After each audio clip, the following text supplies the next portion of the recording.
So dare I say that if it wasn't for us, you'd be speaking French, quipped King Charles at a huge state dinner at the White House as he referred to the contest between the colonial powers of Britain and France before US independence 250 years ago. Charles and Donald Trump hailing their countries' long-standing ties after earlier, before Congress, the King urged Washington and London to stick together. Charles pushing for unyielding resolve in backing Ukraine against Russia, and he heralded as well the NATO alliance that Trump continues to verbally undermine. Well, let's hear from Charles this at the state dinner.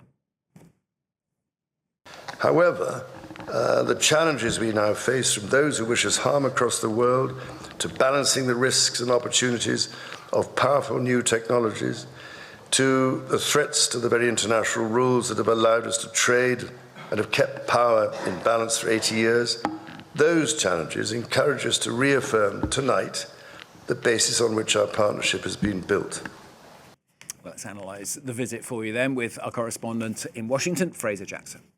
It was a long day for King Charles, kind of culminating really with that address to Congress before he then went to that state dinner. And it was clearly something he was not used to. King Charles has obviously addressed Parliament a couple of times, but unlike the British Parliament, the American Parliament is a lot more filled with applause, and the King Charles kind of seemed a bit taken aback at a couple of times when the applause came his way, but he was very warmly received by the crowd there. I was told by sources inside the British government that it was not going to be a political speech, but there were certainly political undertones to the speech. He mentioned the war in Ukraine, the war in Iran, the role of NATO, and he also even pushed back slightly on some of Donald Trump's more harsh remarks about the British Navy over the course of the last couple of weeks. He did that subtly by saying that he was proud of his service in the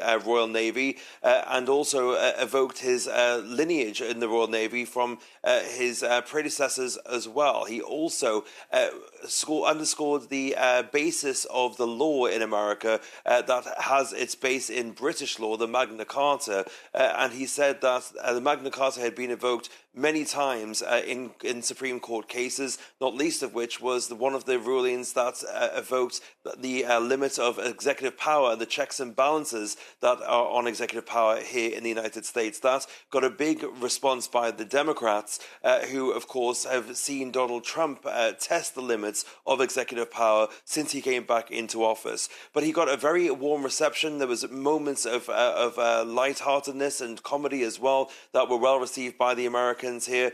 So I think he kind of walked that line perfectly of being able to have a message of reunification and kind of a unity between the two countries and needing to kind of reset that relationship, but also putting his point across, albeit not overtly politically.